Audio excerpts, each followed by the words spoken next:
Welcome to Oh Hell No with Nicole.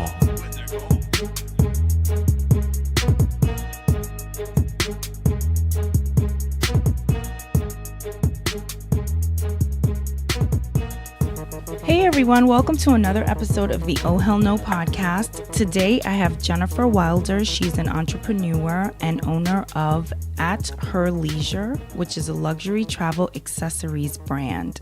Welcome, Jennifer. Thank you for joining me on the podcast today. Thank you for having me. Yes, I'm excited to talk to you about your business. So the first thing I want to ask you is, what country are you from or have roots from? So I was born in the U.S. I have family that came from France and also now by marriage family in the Caribbean in Jamaica. Oh, wow. Okay. So our baby will be a French Caribbean. Wow, what a mix. So you have family that has French roots. Correct. So all of my life I've been fascinated by the mystique of French culture, the professionalism and etiquette. So I'm very much so a lady, and all of my businesses have a French name in them. So I started an event planning business that was called Affinity Soiree. I have Je ne sais quoi tattooed on the inside of my arm. And of course, leisure has it's a French word. So everything has French influence without me even stressing it, without me even knowing that this was just, a part of my heritage. And of course, I've always been drawn to Afrocentric culture, the Caribbean. So when I met my husband, it just solidified all of my personal, my morals for myself. And it just helps with everything that it explains who I am. So I'm definitely drawn to the Caribbean side more. And everything else is just more so subconscious in a way. Okay. So when you were a young lady going to school, what did you think that you were going to do when you grew up? I very much so wanted to go into, first I wanted to be a veterinarian. And whenever I have a occupational endeavor, I always want to distinguish myself. So my mission as a child, and I used to say this all the time, was to be the most prominent African-American veterinarian in the world. It was a career that wasn't very saturated, and people back then had a different relationship with their pets than they do now. It's changed. Yeah. But people still considered them a part of the family, and they cared for them in a way where you knew that there was synergy between the pet of the household. They had them, at some point in their life, and they aged together. After that, I remember vividly, I believe it was 7th grade, because we still wore uniforms in Catholic school, and it was blue and white. We had some guest speakers come in, and they talked about marketing and advertising. And I knew then that's what I sort of wanted to do, was to travel, work on different campaigns and ads. And then I started looking into corporations like Burrell, but I didn't have the experience, just the aspiration to do it. Oh. And then also a part of me wanted to look into what my mother was doing, which was operations and HR. And that's what I ended up landing in. And actually, that's how I ended up being promoted to the East Coast to work for one of the top banks. And now I'm still in that employment specialist realm, HR realm. Oh, so when you finally finished school, you ended up going into human resources and working in that field. And now you are still working in that field and excelling in that field. I'm still a 9-to-5er and entrepreneur. And that's nothing wrong with that, because I'm a 9-to-5er too. So do you still have a passion for human resources? Absolutely. I was an unconventional HR representative. I put the human in human resources, while all of my colleagues were just focused on the bottom line, making sure they built that rapport with upper management. I was doing my job, which is what is required of you in HR, is to understand the caller, understand the manager, understand the individual, and hear them out and educate educate them and empower them and not be biased. And where I worked, we had these annual conferences where we talked about bias from managers in the workplace. And unless you know how to work without that distraction, I don't think you're doing your job effectively. And I knew how to do that. And then that's really how I was able to leverage the current business, because I was telling people, think about your wellness in this situation. Think about what you need to do for self-care. You know, how are you feeling when you wake up in the morning and you're preparing to go into this new environment? And so when people would hear me talk about it, I think it rubbed them the wrong way, because I was doing my job, but I was going above and beyond. And we had things at the workplace, forget what it was called, but if the caller mentioned anything about, let's say, a death in the family, a newborn baby, some type of crisis, a natural disaster, we were supposed to be proactive and offer either flowers sent to their home, a card, or reach out to their manager so that they can have some type of recognition for what's going on and they feel supported. So I'm glad the company at large picked up on things like that, because in order to be in HR, you need to be empathetic and also sympathetic to every individual's unique situations. Yeah, I definitely agree. I've seen situations where things have happened, you know, to people's families at work, and it's like, did they send anything? Should we send something? Like, what's going on? Right. You know, so I definitely understand. So when did you realize that you were drawn to the arts? I've been an artist my entire life. Okay. So I've always been drawn to it. Okay. Art is the way I see the world. All right. So let me ask you this. The stuff that you sell in your store or whatever, do you draw those things, or do you create those things by hand, or is it done in another way? It's done by hand. Wow. And a lot of people try to approach me and say, oh, you should just do it right on the computer. It saves time. It does, but that's just like processed food. Right. When you make food by hand, it's healthier and it's better for you. When you process it, you start adding additives and preservatives and all these different things to it. It takes away from the quality of it. So everything that is imprinted onto the products comes from heart to hand to paper. Wow. So when did you start drawing? Were you how old were you? As long as I can remember. Whenever you start having memories and you can recall those memories, that's how long I've been drawing. That is so amazing. Did you ever take a class or anything to, cultivate your skills, or is it just all basically self-taught? It's majority self-taught. I have taken classes at the Art Institute, Mm-hmm. and I have gone to Columbia in Chicago, but it wasn't more so for a curriculum.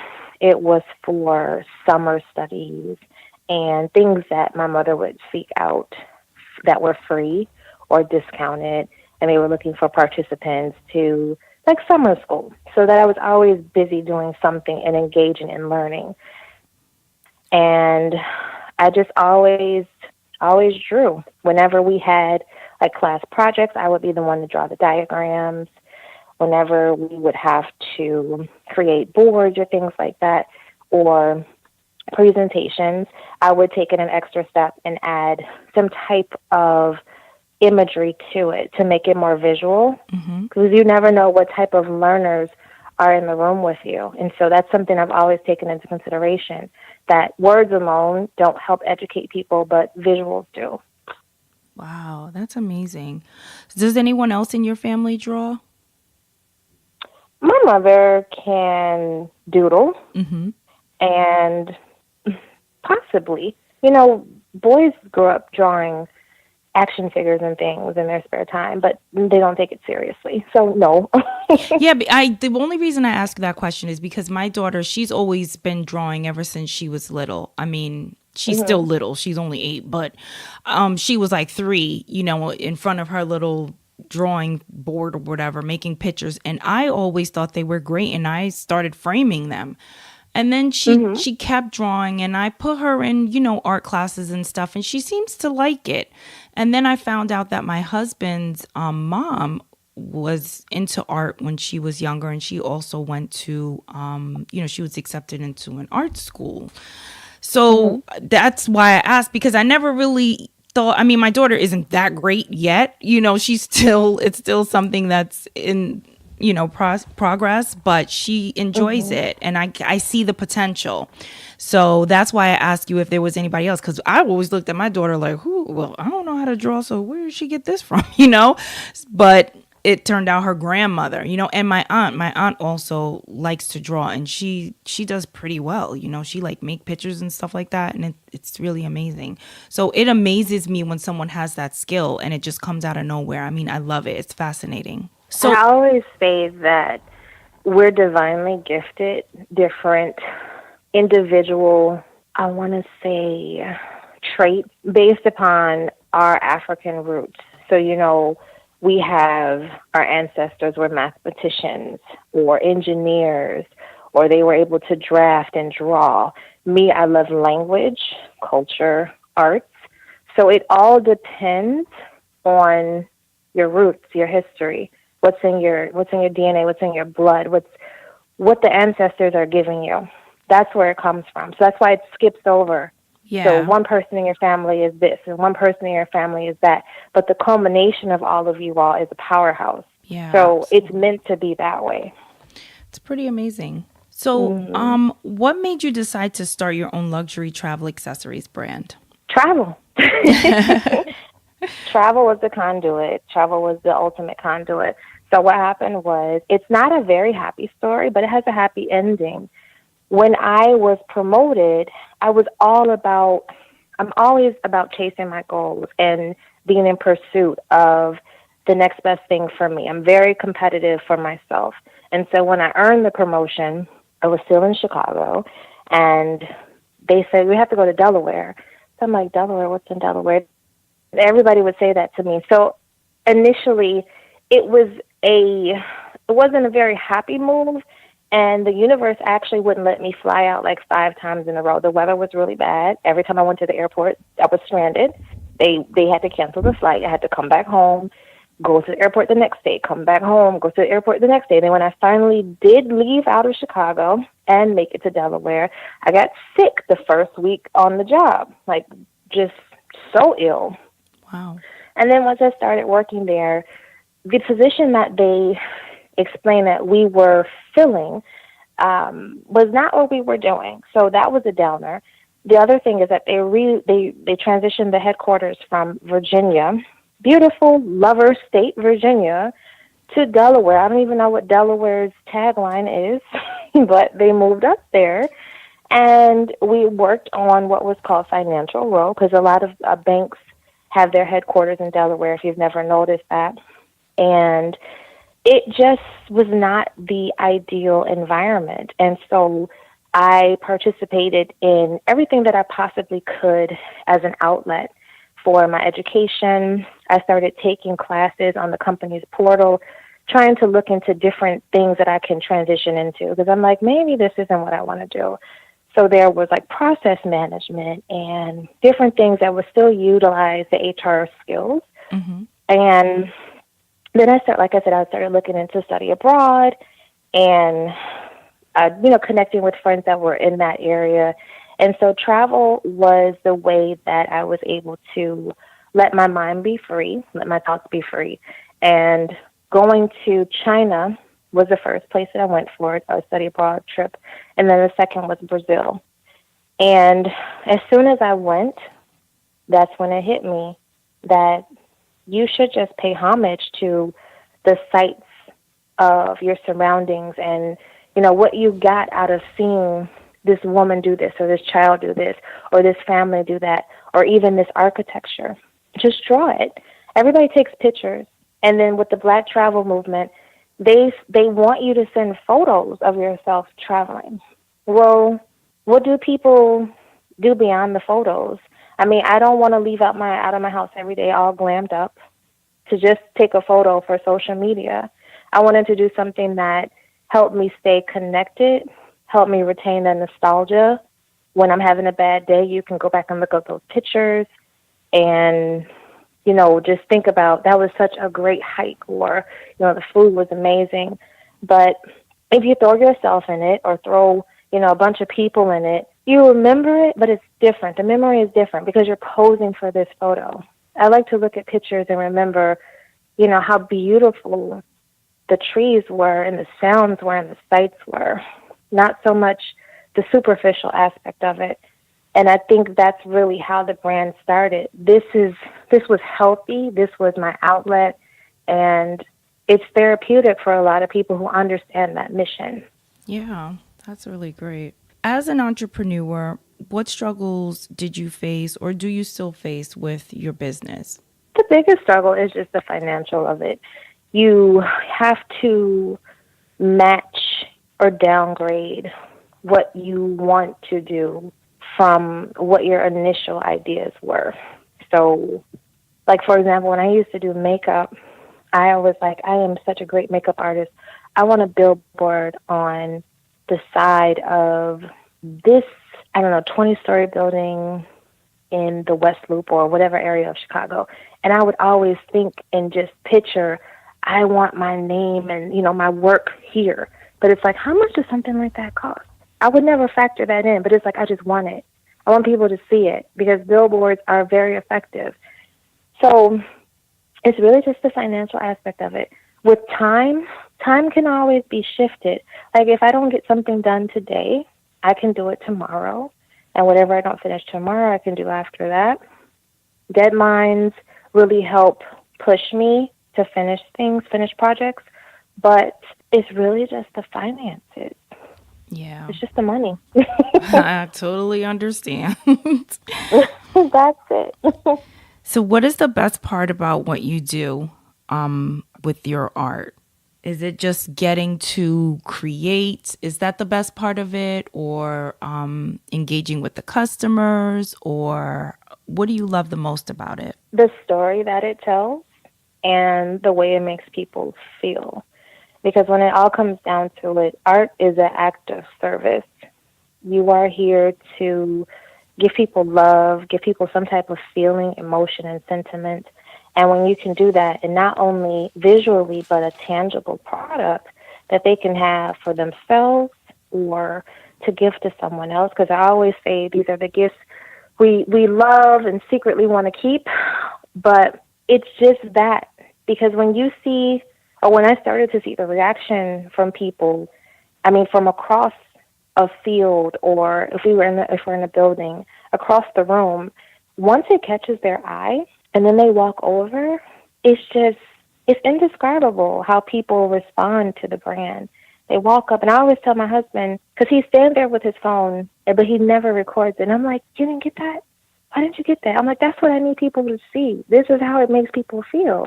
It's like it goes deep within them. They see themselves in the designs, the colors. They love the mission and what it stands for.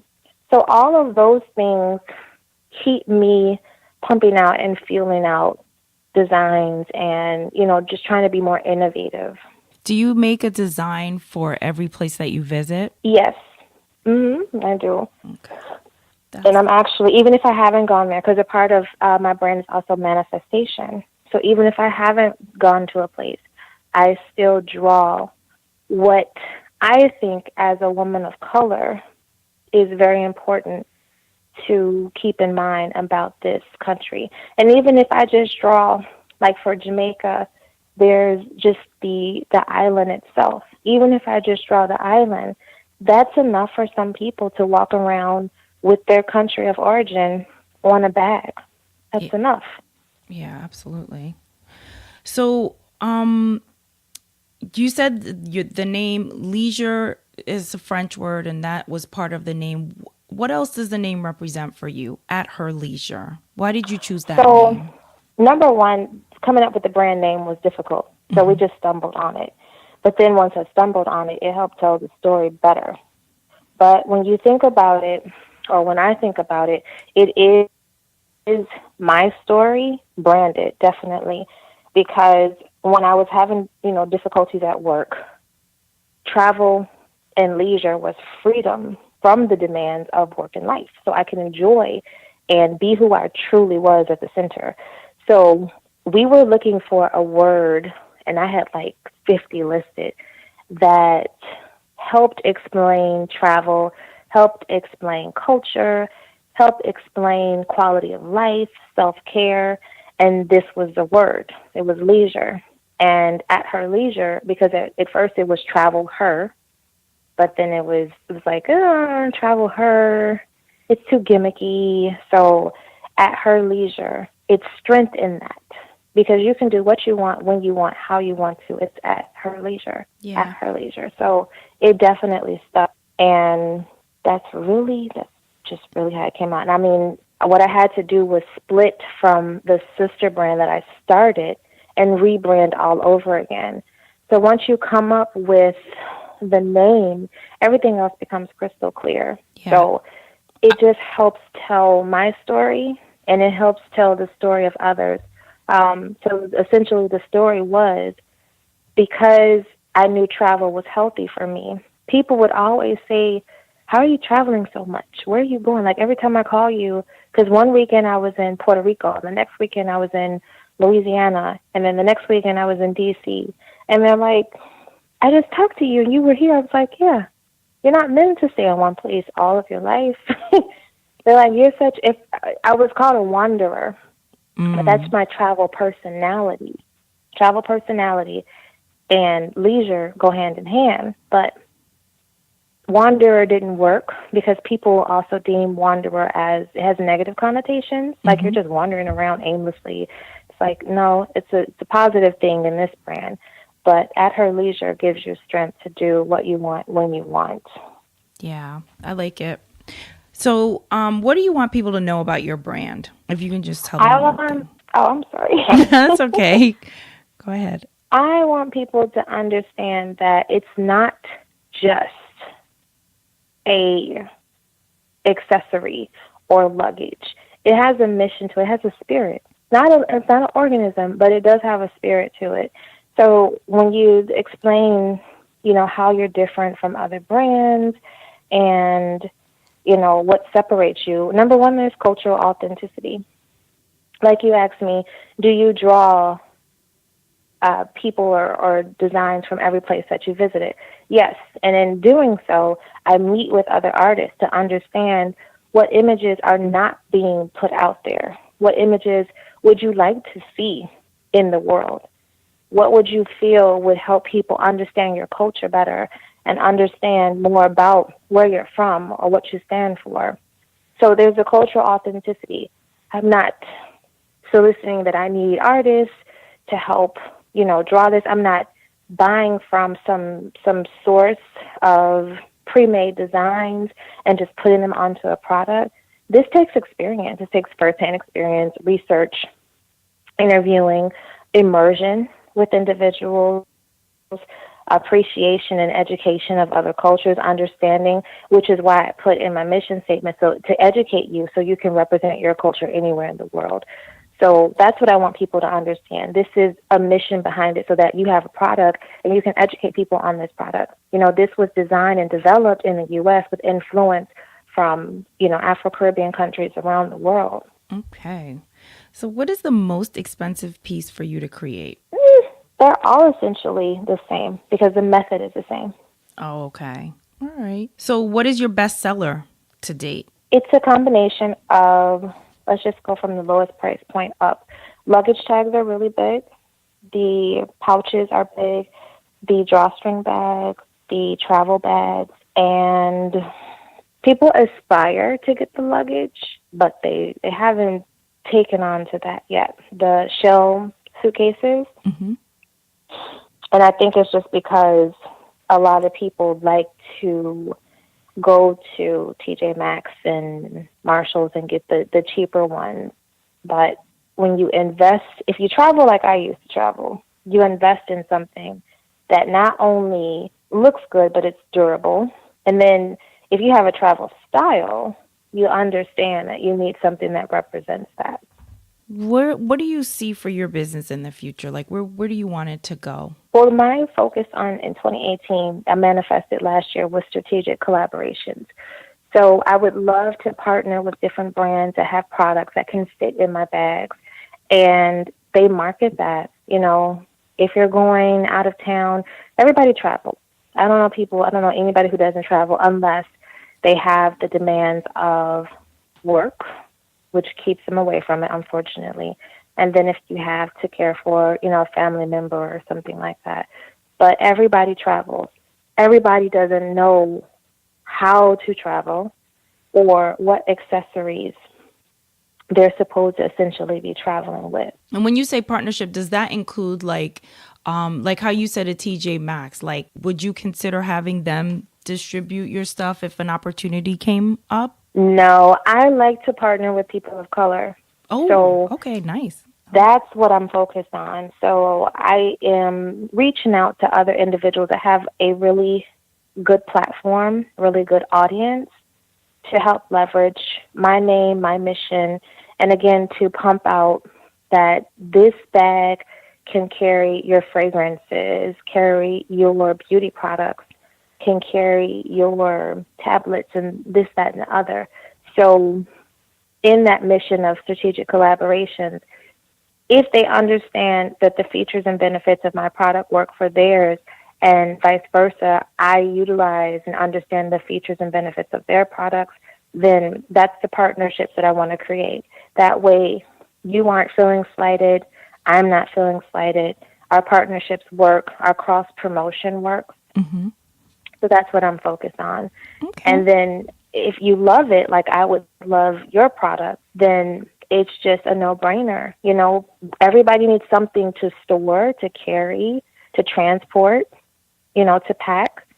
So I'm looking for individuals that are looking for or to upgrade or learn more about enhancing their travel style. And again, that French influence, we're all about the look, having that je ne sais quoi, which a lot of people understand. These products are not, you don't want to go to a Marshalls and TJ Maxx and get them. You want exclusive items. Yeah. So I'm looking for that group of people who understand that and are going to cultivate that style. And then again, if you want to set yourself apart and stand out, this is the product for you. Yeah. And again, just beyond 2018, next year's Fashion Week, just getting onto runway shows and things like that. It's all manifested. Yeah, that would be awesome. The stuff is beautiful. I really like it. I'm shopping for a birthday gift for my aunt. So I was on your site today trying to figure out what I could get her because she travels, back and forth a lot. So, well, you might want to. I'm generating a survey. I started creating a survey in October, and hopefully, if the Excel query would work out, because we've been trying to figure out. I need some Excel assistance so bad. I created these outcomes, but for some reason, it's not producing the information in a query, the SQL in Excel. It keeps taking out one answer from each column. It just eliminates that one answer from every column, and it computes the outcomes for everything else. So we've been trying to figure this out all weekend. Why does it keep omitting this one answer? But I created a survey that basically you answer a few questions, and it generates your travel style. Oh, nice. And if you are on my site right now, there is my most recent blog post asks, what kind of traveler are you? Mm-hmm. And so I generated, because I like science too. So there's 5 different travel personalities, and then it also tells you what your travel style is and what product would be best for you from the shop. Oh, that's cool. I'll have to check that out. It's kind of nice. Yeah, I like that. Do you feel like you're living in your purpose? And do you have other passions that you would like to see come to fruition? I am living in my purpose, except I'm not traveling as much as I would like to be. My husband feels as though, and he doesn't understand this, when we first met, I was traveling a lot more than I am now, like 6, 10, 15 times a year, especially when I became an outplacement consultant. I was traveling like 2 times a week, every week. So now he's like, oh, we don't need to spend any money. We don't need to go anywhere. And I'm like, look, this is really not aligning with who I am. I am a wanderer. I need to wander. And it's on the radar to relocate because I can't do Chicago anymore. I can't do it. It's too cold. So if I was traveling more, yes, I would be walking and living in everything about myself. I need travel to, again, enlighten me, to educate me. And when you read about the wanderer personality, the first sentence is that you're a curious intellectual, and travel is the method to broadening your horizons in art, culture, and history. And so I need travel to be able to enhance and influence that. Not to say that I can't just go in a library and do things like that, but travel is the best way to immerse yourself in anywhere in the world, to understand it, to see it, to feel it, to have that experience. And so once I get him back on board that, this is possible, don't just focus on work and not live a life, then yes, I will be. So what is your favorite place to visit, or where is your favorite place to visit, I should say? I can't say that other than the Caribbean, I have a favorite place just yet. Okay. When I worked somewhere and we had a big layoff and they gave us like a severance, I wanted to take that and go to Australia. Mm-hmm. And I was going to go by myself. I've always been drawn to the beauty of the area, the history of it, the animals, the culture, the food. And I've never been, so I don't know what that's like yet. So, thus far on the top of my list, the Caribbean. Okay. The beauty of it, the history of it, the strength and resilience of it, the Caribbean. Okay. So what advice would you give to young people who are looking to become entrepreneurs? Educate yourself. If you can't get the education from the individuals in your family or your household, find a mentor and just speak your truth to everyone that you come across. If you have a member in the family that is an entrepreneur, and usually it's hard to connect with family members. For some reason, they bottle up the information, and you always get it from strangers. Always go with what feels good. If you're meeting with someone or talking to someone and they're giving you information, they're being proactive with you, they're taking you to different companies, and you're being introduced to different people, and you're understanding the behind the scenes of it, the operations of it, the good, the bad, the great. If they're introducing you to that, that's what you seek out. Don't just say, I want to do A, but there is no B, C, D, E, F, G. You have to have a strategy, a linear method to everything. A lot of people just think artists are, I guess, one-track minded, and they have no depth to them. So we're very undermined, but, it doesn't matter about having degrees. I have experience, professional experience, and a lot of people don't know that. They don't know they don't read, but they don't know I have a background in HR or a corporate experience. So when it comes to people just trying to sell me on, oh, you should vend, or you should do this, or you should do that, it's like, been there, done that. I've crossed that bridge, or that's been burned, or I'll never go back down that road again. And so people always take, artists, especially young artists, that they have no education to them, no experience to them. So if young people start to educate themselves immediately, as soon as possible, and are very adamant about it and aggressive about it, I think as they become teenagers and then young adults and then adult entrepreneurs, they'll have everything that they need to equip themselves so that the world will not try to prey on them and take advantage of them. Yeah, that's great advice, especially now how, these platforms that are available to young people where you can get your stuff right out there. So it is good to educate and inform yourself before, you jump in. All right. So this is the Oh Hell No podcast. So I need you to share with us an Oh Hell No moment. It could be something that you experienced during one of your travels, or time at work, or while creating. It could be a positive experience or a negative experience, but it has to be an oh hell no moment. Oh, you just made me think about that one time in Miami for my birthday. So a girlfriend and I had met up in Miami. We had this beautiful, it wasn't Airbnb, but it was some other site that we found this property on. And it was perfect. It was absolutely perfect. It was adjacent to, Collins Avenue.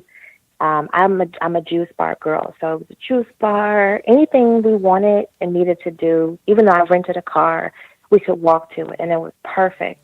So at the end of the trip, well, I will say mid-trip, we went to use the iron to iron our evening dresses or wherever we were going, and it had oxidized and rusted so much that, I plugged it in, didn't really look at it, but I put it on my dress, and my dress was singed. It was burned because they didn't clean the iron.